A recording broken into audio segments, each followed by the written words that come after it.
É isso aí, pessoal. Nós vimos que um dos critérios importantíssimos para a gente definir o que é microempresa ou empresa de pequeno porte em todo o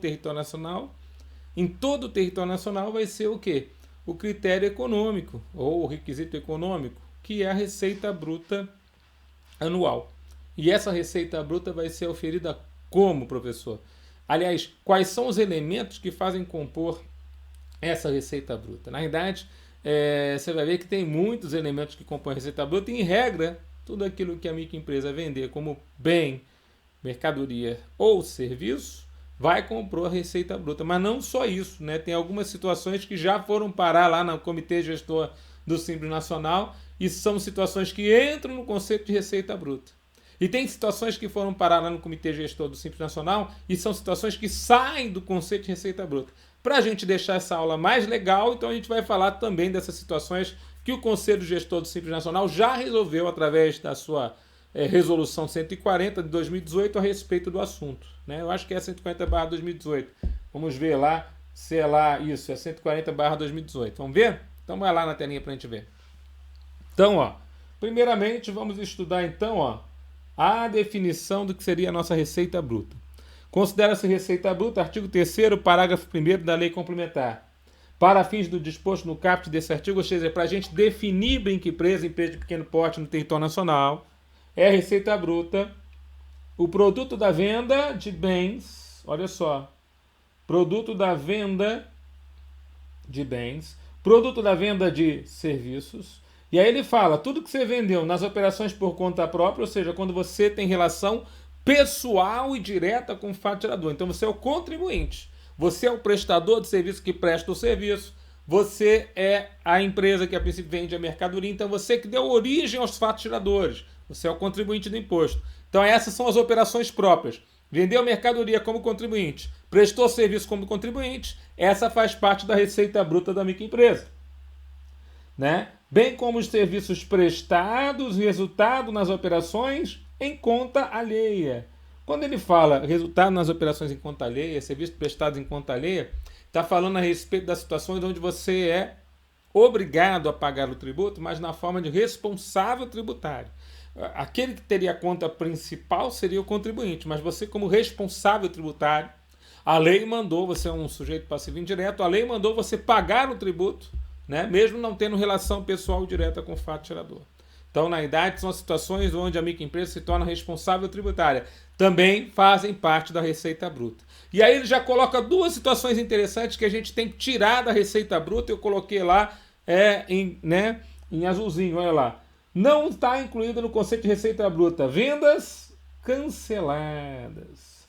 Professor Tudão, eu tenho lá o direito de desistência dado pelo Código de Defesa do Consumidor, que a pessoa tem 7 dias para analisar o produto ou serviço recebido e pode desistir disso, desistir daquela compra. Então isso, se a princípio ela desistir, usar o seu direito de desistência, como ele é chamado, vai haver uma venda cancelada. Essa venda cancelada, mesmo que a princípio, né, ela seja cancelada dentro do prazo legal, ela ainda entra na receita bruta daquela microempresa PP, querido, o dinheiro tem que ser devolvido. Então a receita não pode ser contada como receita bruta da microempresa. Por isso que a venda cancelada é justamente venda que está fora da receita bruta anual para fins da incidência do nosso Simples Nacional. Você consegue entender isso? Então vendas canceladas está fora do nosso conceito, né, professor? Exatamente. Então, se você tiver vendas canceladas no período, por exemplo, você tem lá as vendas do período R$1.000, aí você perdeu lá 10% das vendas.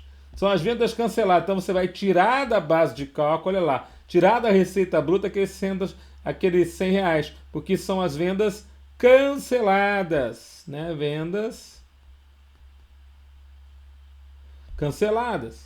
Então, você vai tirar e vai ficar com a nova receita bruta, olha lá.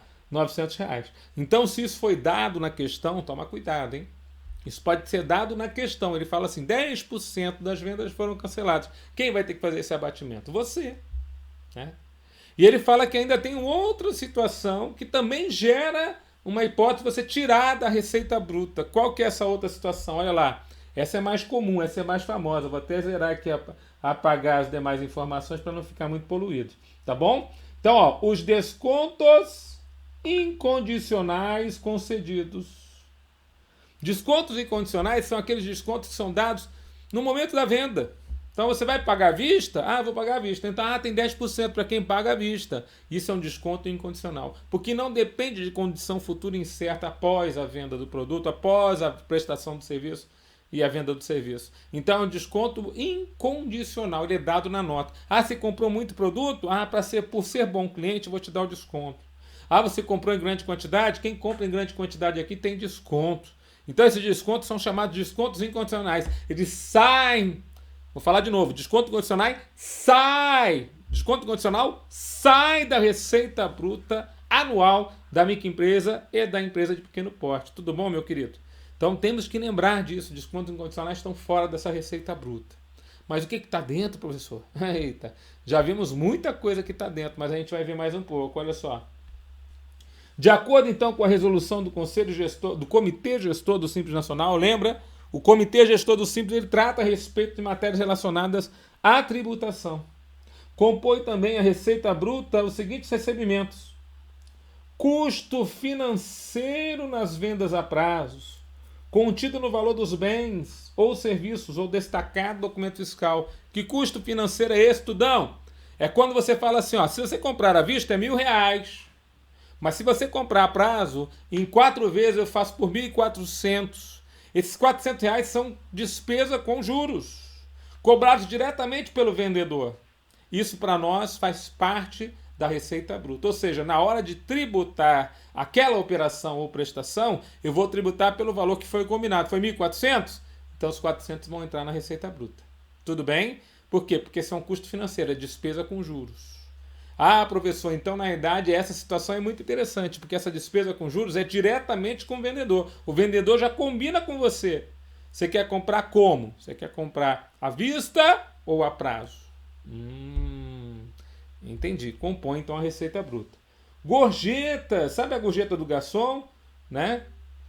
Então as gorjetas que você vier a dar, seja ela compulsória, seja ela legal de forma compulsória ou não, seja ela facultativa, ela entra no conceito de receita bruta. Então você tem um restaurante, onde você tem lá uma lei estadual que diz que a gorjeta até 10% é obrigatória. Essa gorjeta que é obrigatória está dentro da nossa receita bruta anual, né? Como microempresa ou empresa de pequeno porte.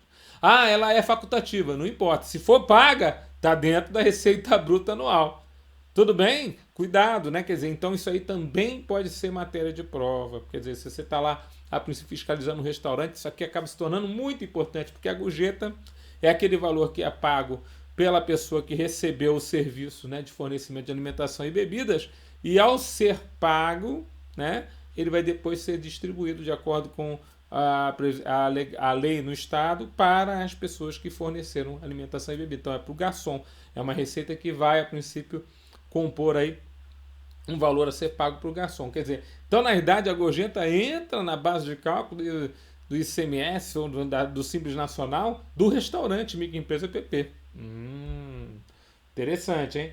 Royalties, aluguéis, demais receitas decorrentes da cessão de direito de uso ou gozo. Então, se você, a princípio, permitir que uma pessoa use uma terra, explore uma reserva natural de água, explore, por exemplo, reserva de minerais, você vai pagar royalties. Então, as receitas com royalties entram na receita bruta. Aluguéis, se você, a princípio, permitir o uso do imóvel, né? Receitas com aluguéis compõem receita bruta. Qualquer tipo de cessão de direito de uso ou gozo também vão compor a nossa receita bruta. Então é interessante também. Outro, né? Ah, você nem imaginava que isso aqui pudesse compor a receita bruta. Então já caiu em concurso público, o pessoal gosta daquilo que compõe a receita bruta. E o que eles gostam, nós adoramos. Não é assim? Verbas de patrocínio também compõem a nossa receita bruta. Tá legal?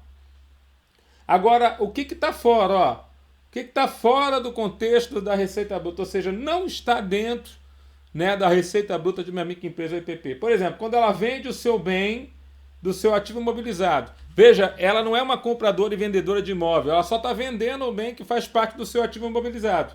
Para nós, isso aqui não deve compor a sua receita bruta anual. Então está fora do conceito de receita bruta quando ela vende, por exemplo, maquinário. Então ela é uma indústria, microempresa, está vendendo a sua máquina. A máquina é um ativo imobilizado dela.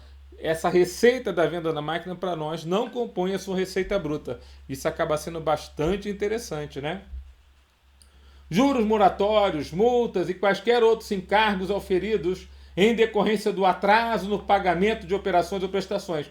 Juros de mora, multas, encargos auferidos em decorrência do atraso no pagamento de operações ou prestações. Veja que aqui é diferente daquela receita com juros que vai ser cobrada de quem faz a compra a prazo. Aqui, na verdade, são juros porque ele atrasou no pagamento. Quem vai cobrar é quem emitiu o boleto para ele, o banco. Então, esses juros que estão junto ao banco não entram dentro da base de cálculo da nossa receita bruta. É um juros pagos por mora, por atraso no pagamento. Então, é uma outra coisa. Multa. Multa também não faz parte da receita bruta da microempresa. Na verdade, é uma punição, entre aspas, pela falta de pagamento dentro do prazo. Então, não tem a ver com a receita bruta. Você entendeu? Interessante também. Remessa de mercadorias a título de bonificação, doação ou brinde. Ó, remessa como bônus, remessa como doação, remessa como brinde, desde que seja de forma incondicional e não haja contraprestação por parte do destinatário. Olha só que interessante. Aqui a gente entra numa esfera muito interessante, inclusive jurídica e jurisprudencial, que é a remessa em bonificação, né? Para a maioria dos estados brasileiros, remeter em bonificação é tributado pelo ICMS. Quem mandou doar? Doou é faturador do ICMS. Por quê? Porque é uma operação, né? O que é uma operação? Ato voluntário de encaminhar mercadoria da fonte de produção até o consumo, onde há mudança da titularidade, normalmente ligado ao negócio jurídico. Então é a doação. Doação é um negócio jurídico, é um ato voluntário, está mudando a titularidade, então tem faturador do ICMS na maioria dos estados. Mas aí a jurisprudência do STJ diz que não deve incidir ICMS sobre a remessa em bonificação por ser caracterizado um desconto incondicional. É como se eu falasse assim, se você comprar 1.000, eu vou te mandar em bônus mais 100. Eu estou te dando um desconto. Na verdade, eu estou cobrando só dos 1.100 que eu estou te mandando, estou cobrando só 1.000. Estou te dando um desconto. Seria um desconto incondicional. Nós vimos que a própria lei e a própria resolução do Conselho Gestor do Simples Nacional já falam que o desconto incondicional está fora da receita bruta. Então ele deixa bem claro. Se a remessa em bonificação, a remessa em doação, a remessa em brinde for como se for um desconto incondicional sem nenhuma contrapartida do destinatário, então ela entra como desconto incondicional. Ela entra no critério que o STJ está dizendo que a princípio não tem incidência do imposto, porque aí essa remessa em bonificação é como se for um desconto incondicional. Você entendeu? Professor Tudão, então tem que ter essa especial atenção. Remessa em bonificação para fins do microempresa EPP estaria fora do conceito da Receita Bruta, nas condições apresentadas na Resolução 140 de 2018 do Conselho Gestor do Simples Nacional. Então tem que ser incondicional e não haver contraprestação por parte do destinatário. Tá legal? Remessa de amostra grátis, a mesma coisa, né? Estou remetendo uma amostra grátis, é como se fosse uma saída incondicional, é o mesmo entendimento, também não vai compor a nossa receita bruta. Então, a amostra grátis para nós dá o mesmo entendimento, também não compondo a nossa receita bruta. O que mais que não entra na receita bruta? Olha só, então vai falar aqui para nós, ó.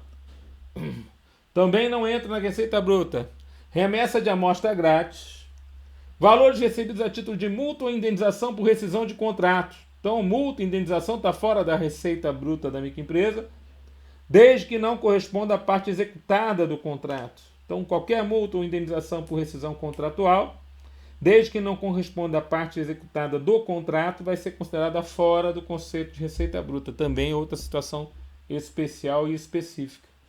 Essa situação agora é dos salões de cabeleireiro. Quem já foi no salão de cabeleireiro tem lá o setor de unha, né, para a mulherada é importante. Tem setor de pintura, tem setor do corte para os homens, do corte para as mulheres. E muitas vezes você tem parceiros, né, porque o salão tem muitas vezes parceiros. E ele dá uma boa parte da sua receita para o parceiro. Pois é, entendeu-se que a receita do salão tem que ser desatracada da receita do parceiro. O parceiro tributado segundo a sua receita, o salão é tributado segundo a sua receita. Então isso foi definido, né? E a resolução do Conselho Gestor vai falar sobre isso. Olha só, para o salão parceiro, que não pode ser microempresário individual, então o salão parceiro é aquele que contrata demais pessoas para serem parceiros dele. Então ele não pode nem ser MEI, porque o MEI tem que ser bem pequenininho, né? Salão parceiro não pode ser MEI. De que trata a Lei 12.592, de 18 de janeiro de 2012, os valores repassados ao profissional parceiro vão estar fora do conceito da receita bruta, desde que esse esteja devidamente escrito. Então ele tem um CNPJ, então o profissional parceiro, pode ser MEI, né? Então, cabeleireiro pode ser um profissional parceiro, como eu estava falando, um barbeiro, um esteticista, uma manicure, um pedicure, um depilador, um maquiador, né?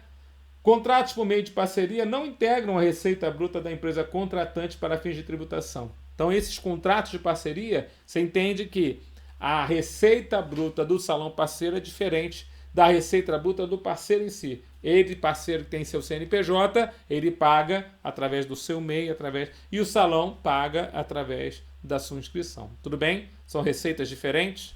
Então, se for combinado entre os dois, meio a meio, a metade da receita do que for recebido, o salão parceiro paga dentro do seu Simples Nacional. Outra metade vai ser o próprio parceiro que paga no seu Simples Nacional.